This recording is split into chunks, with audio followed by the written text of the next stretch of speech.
What's up, my dudes? My name is Sister Turley, and this is a track review of WW Ranch. So that reflection on that water over there is pristine, bro. I absolutely love the water on this track, and I don't know why I love water on dirt bike games so much, but it's kind of like having clean rims on a car. You know, you can have a completely dirty car, but as long as the rims are clean, everything looks good, and that's kind of how custom dirt bike tracks are for me. Like, as long as that water looks good, the entire track looks good. So I don't know why that is, but it's crazy because most of the time it's the little things that really makes a track come together. It's not always the really big obvious things that you would think would make a track really good. A lot of times it's the really small things like the water statue or the skybox or something like that, or some of the trees you use and stuff. So but there's all different kinds of statues out there. So this waterfowl statue on this track looks really good because it's got a nice color to it, but it also has a nice reflection to it, so you can really see the trees that are in the background kind of reflecting off of the water. And there's some water statues out there that don't really have a reflection to them at all, so they don't look nowhere near as realistic. So it all kind of just depends on what kind of water statue you use, but I really love the water statue on this track. So giving you guys a nice little look at it right there on accident, because that corner before, it's one of those corners where you can jump into the corner and kind of skip some of the braking bumps, but it's tricky because if you kind of get a little too much momentum right there, the corner's like right there, so a lot of times you can't get slowed down quick enough for it. But yeah, fun little tabletop right there. You can get it whipped over pretty good, but you got to be careful on that tabletop because it's one of those that looks really big, but it's actually not at all. So it's one of those kind of just, you know, joke tabletops, joke kind of jumps where it looks like it's a 200-foot tabletop on the face of it, but it's actually like a 50-foot tabletop. So yeah, I definitely overjumped the living crap out of that the first couple laps I rode on this track.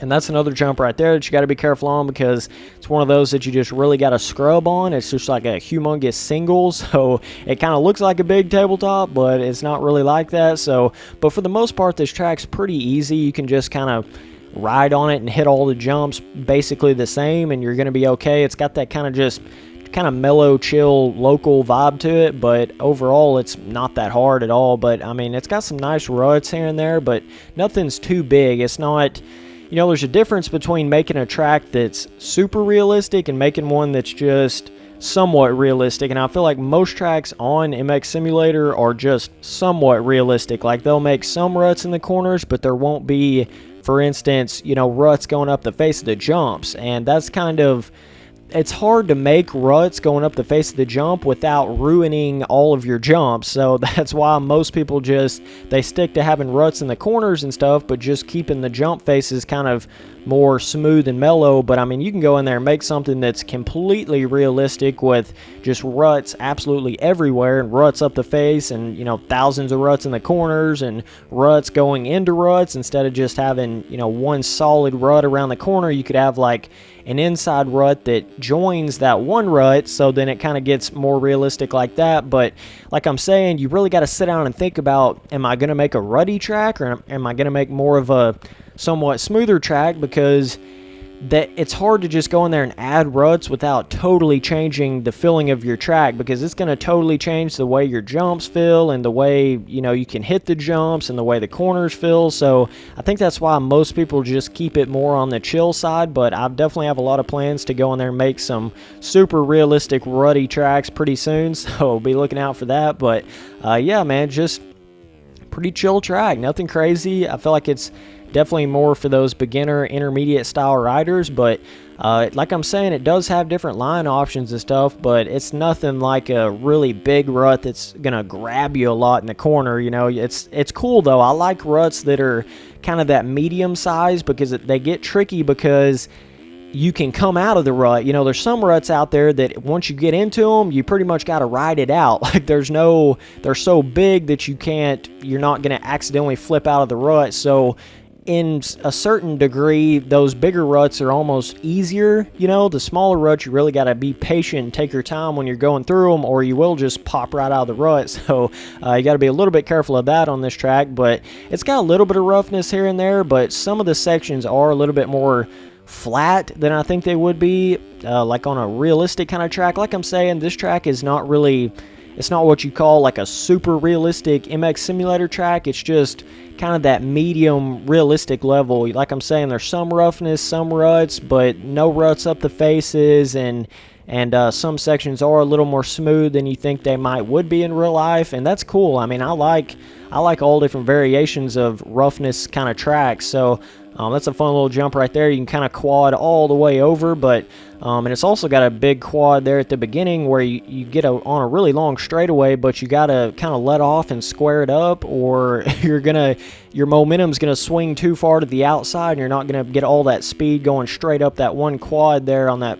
It's like one of the first sections there in the front. So, but yeah, man, just there's a lot of friction on this track too. That's kind of a little bit of a trend I've noticed with some of the newer tracks, is they get so much friction on them, man. And there's a difference between tracks that feel like sand and tracks that feel like mud, and tracks that feel like deep dirt. I mean, there's all different kinds of, there's pretty much unlimited kind of different feelings you can make the dirt actually feel like in this game, which is really cool because it's kind of like real life. Every track feels somewhat different as long as they're using a different kind of coating to make the actual tile map. But I don't know why a lot of people think they want to make like a lot of friction on a track. It almost I don't know, I mean, it's fun and all, and it feels somewhat realistic, but it almost gets to the point where you just feel like you're wide open everywhere, and you still feel like you're not going anywhere. A lot of times that starts to happen when you get too much friction on a track, but I know you need that kind of feeling to have traction in the corners at the same time, so you don't want them to feel too slick like a lot of the old school supercross tracks. But there's just, I mean, it's just all different kinds of feelings of dirt is pretty much what it is. So but just expect this track to feel a little bit more like deeper dirt or something like that. Like you're kind of, the bike feels like it might be bogging down a little bit because it's just so much friction on the track. But yeah, man, here's that straightaway right there where you just, so you got to kind of let off a little bit so that you can square up all your momentum and get it heading that one way, so that you can make sure you can clear that quad all the way. And that's kind of a little bit of an instance right there where a rut kind of goes into another rut. You can kind of start doing stuff like that. But yeah, man, it's cool whenever, I guess those ruts right there are pretty big, but all the other ruts are fairly small. So fun jump right there. And then the off track is, I mean, it's somewhat on the basic side, but it doesn't look bad. I mean, I think all the on track and all the decals were placed right, and everything looks pretty good overall. So but like I'm saying, just some of the off tracks a little bit on the blank side, but I mean, that's okay, man. As long as the on track's fun and everything, I mean, that's just kind of little nitpicky stuff there. So yeah, man, I love that waterfall. I mean, you can see the reflections of the trees. That's amazing, dude. I love that. But yeah, cool stuff. That's crazy how it's actually, I think it's actually, yeah, it is. It's taking a reflection from what's on the track. That's crazy.